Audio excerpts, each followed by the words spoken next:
దేవునికి స్తోత్రం. హల్లెలూయా.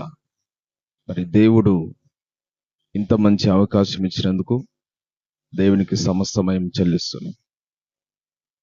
మీ అందరూ కూడా నా హృదయపూర్వకమైన వందనాలు తెలియజేస్తున్నాను. ఈ సమయంలో దేవుని యొక్క వాక్యాన్ని మనం చదువుకొని ధ్యానించుకుందాము. అపోస్తల కార్యముల గ్రంథము 10వ అధ్యాయము 36వ వచనాన్ని మనం చదువుకుందాం. అపోస్తల కార్యముల గ్రంథము 10వ అధ్యాయము 36వ వచనాన్ని చదువుకుందాం. యేసుక్రీస్తు అందరికి ప్రభు, ఆయన ద్వారా దేవుడు సమాధానకరమైన సువార్తను ప్రకటించి ఇజ్రాయేలుకు పంపిన వర్తమానము మీరు ఎరుగుదురు. పరిశుద్ధాత్మ దేవుడు పేతురులో నుంచి ఒక మంచి వాక్యాన్ని, ఒక ప్రాముఖ్యమైన మాటను పలికిస్తున్నాడు. ఏమన్నాడంటే పేతురు, యేసుక్రీస్తు అందరికి ప్రభువు. ఈ మాట ఎవరితో తెలియజేస్తున్నాడంటే కొర్నేలి అనే ఒక శతాధిపతి అయిన ఒక అన్యునితోని ఈ వాక్యాన్ని తెలియపరుస్తున్నాడు పేతురు. కొర్నేలి, ఈ కొర్నేలి ఒక శతాధిపతిగా ఉన్నాడు. ఒక రోమా సామ్రాజ్యానికి చెందిన వ్యక్తి, ఒక అన్యుడు. దేవుని ఒక యూదుడు కాదు, ఒక రోమా సామ్రాజ్యం చెందిన వ్యక్తి, ఒక శతాధిపతి, ఒక అన్యుడు. కానీ ఈ కొర్నేలి అతని ఇంటి వారందరూ కూడా దేవుడంటే ఎంతో భయం భక్తి కలిగి, దేవుని యందు ఎంతో భయభక్తులు కలిగి జీవించే కుటుంబం అన్నమాట. ఈయన ఎన్నో దాన ధర్మాలు చేస్తూ ఎంతో పరిశుద్ధంగా జీవిస్తూ మరి ప్రార్థనలు దాన ధర్మాలు చేసేవారు. ఒకరోజు మధ్యాహ్నం పూట ఆయన ప్రార్థన చేస్తున్నప్పుడు దర్శనం ద్వారా దేవదూత అతని కనబడి అతనితో మాట్లాడింది. నీవు పేతురు అనే ఒక దైవజనుడు ఉంటాడు, అతను పిలిపించు, అతని ద్వారా నీకు తెలియపరుస్తానని ఆ దేవదూత వచ్చి కొర్నేలికి సెలవిస్తుంది. అప్పుడు కొర్నేలి అతని దగ్గర ఉన్న ఒక ముగ్గురు మనుషులని ఎదుట గ్రామంలో ఉన్న పేతురు దగ్గరకు పంపించి పిలుచుకొని రమ్మని చెప్తాడు. అదే సమయంలో పేతురు కూడా ఒక దర్శనం గురించి ఆలోచిస్తున్నాడు. ఏమిటి ఆ దర్శనం అంటే, ఈయన ఆకలేస్తూ మధ్యాహ్నం 12కి ఆ సమయంలో ఒక దర్శనం ద్వారా ఈయన కూడా ఆకలేస్తూ ఆయన ప్రార్థన చేస్తున్నాడు ఒక పైన గదిలోకి వెళ్ళి. అలాంటి సమయంలో ఒక పెద్ద దుప్పట్లో అనేక పక్షులు, జంతువులు ఉన్నాయి. నిషిద్ధమైంది కూడా ఉంది. దేవుడు అంటున్నాడు, ఇవన్నీ కూడా చంపుకొని తిను పేతురు అంటున్నాడు. ఈయన యూదుడు కదా, కానీ ఈయన ఏమన్నాడు, నిషిద్ధమైన నేను ఎప్పుడు తినలేదు ప్రభా, ఇవి నేను తినను అనేశాను. ఆ దర్శనం ఏమైందో అని ఆలోచిస్తూ ఉన్న సమయంలో పేతురుతో కూడా మాట్లాడతాడు దేవుడు. ఇగో నీ కోసం ఒక ముగ్గురు వచ్చారు, వారు కింద దోలాడుతున్నారు, నువ్వు వాళ్ళ దగ్గరికి వెళ్ళు, వాళ్ళతో నువ్వు వెళ్ళు అనేసి పేతురుతో కూడా దేవుడు మాట్లాడతాడు. చూడండి, ఒక వ్యక్తి దేవునితో మాట్లాడితే ఖచ్చితంగా ఉంటుంది. దేవుడు అటు కొర్నేలుతో మాట్లాడాడు, సేమ్ ఇటు పేతురుతో కూడా మాట్లాడాడు. దేవుడు మాట్లాడితే అంత స్పష్టంగా ఉంటుంది. అయితే ఈ పేతురు కూడా ఆ వచ్చిన ముగ్గురు మనుషులతో పాటు వెళ్ళి కొర్నేలు ఇంటికి వెళ్తాడు. ఆ కొర్నేలిని అడుగుతాడు, ఎందుకు పిలిపించావయ్యా నువ్వు నన్ను అని అన్నప్పుడు, నాకు నేను మొన్న దినమున ప్రార్థన చేస్తున్నప్పుడు ఒక దూత నాకు ప్రత్యక్షమై నిన్ను పిలిపించుకోమని చెప్పినది అనేసి చెప్పినాడు. అయితే ఇక్కడ గమనించాల్సింది ఏంటంటే, కొర్నేలేమో ఒక అన్యుడు, పేతురేమో ఒక యూదుడు. యూదులు ఎప్పుడు కూడా అన్యులతో సహవాసం చేయడం కానీ, అన్యుల ఇంటికి వెళ్ళడం కానీ, అన్యులతో కూర్చొని భోజనం చేయడం కానీ ఎప్పుడు కూడా జరగదు. దేవుడు ఎప్పుడు కూడా అలాంటి అనుమతించలేదు పాత నిబంధనలు. అయితే ఇప్పుడు యేసుక్రీస్తు ప్రభు వచ్చిన తర్వాత ఆయన అందరి కోసం వచ్చి ప్రాణం పెట్టాడు కాబట్టి, ఆయన అందుకనే యేసుక్రీస్తు అందరికి ప్రభు నీ దగ్గర రాకమునిపే నాకు దర్శనం చూపించాడు. ఆయన అందరికీ ప్రభు అయినాడు. చూడండి, పాత నిబంధనలో యూదులను ఏర్పరచుకున్నాడు దేవుడు. అబ్రాహాము సంతానాన్ని ఏర్పరచుకొని వారితో మాట్లాడుతూ, వారి మధ్యలో నివసిస్తూ, వారిలో నుండి యేసుప్రభు వచ్చినాడు. యూదుల నుండి గొప్ప కార్యం చేసినారు వారి మధ్యలో. యూదులకు మాత్రమే దేవుడిగా ఉండేది. కానీ ఇప్పుడు ఆయన అలాంటి యూదుడని, గ్రీసు దేశస్థుడని, అన్యుడని లేకుండా అందరి కోసం చనిపోయినాడు కాబట్టి అందరికీ ప్రభు అయినాడు యేసుక్రీస్తు. అందుకనే ఈ యొక్క కొర్నేలింటికి పేతురు వచ్చాడు, లేకపోతే రాకపో. దేవుడు స్పష్టంగా దర్శనం ద్వారా మాట్లాడు, అర్థం కాదు. ఇప్పుడు అర్థమవుతుంది. అందుకనే దేవుడు సెలవిస్తున్నాడు. చూడండి, ఎఫెసీయుల రాసిన పత్రిక 2వ అధ్యాయము 14వ వచనం చూద్దాం.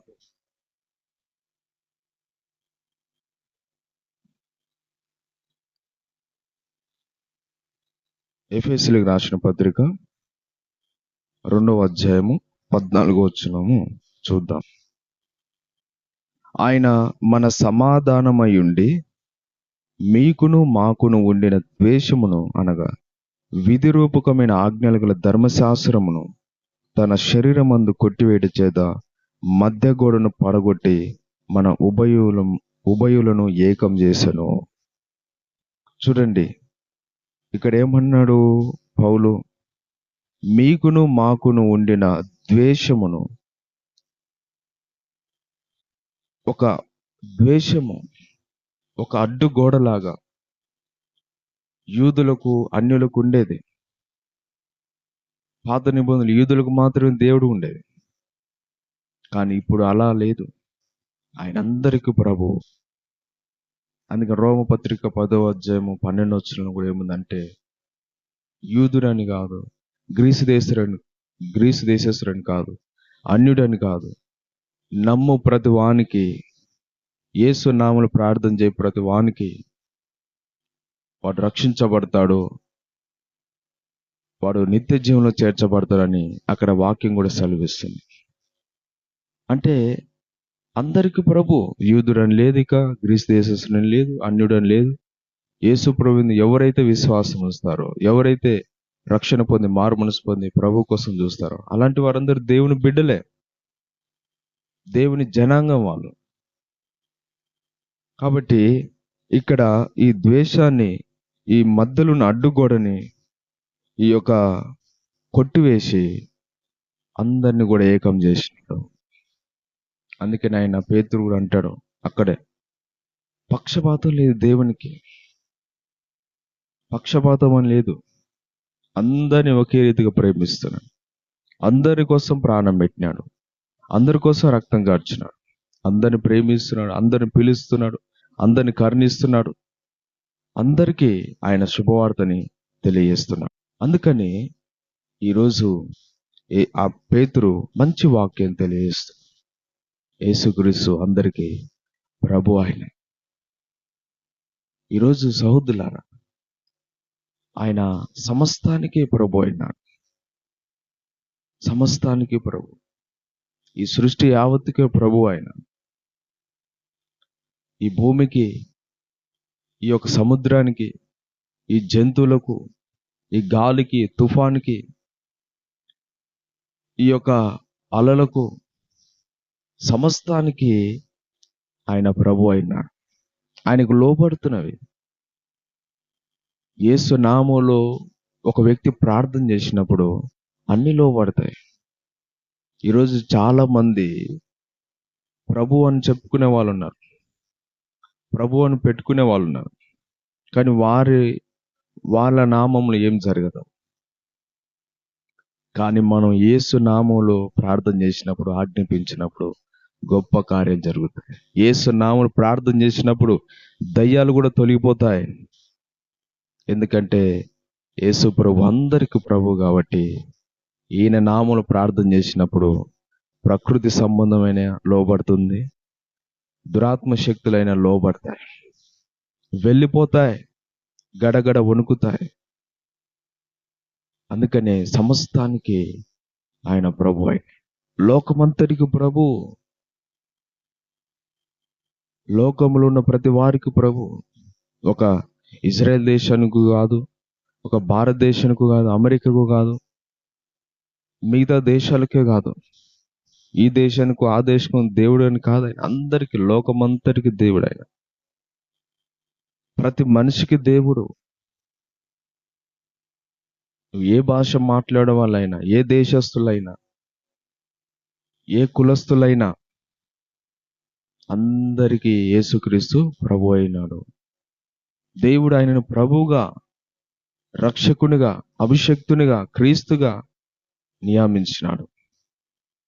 ఎందుకంటే ఆయన అందరి కోసం చనిపోయినాడు కాబట్టి, అందరి కోసం ప్రాణం పెట్టినాడు కాబట్టి, అందరి కోసం రక్తం కార్చినాడు.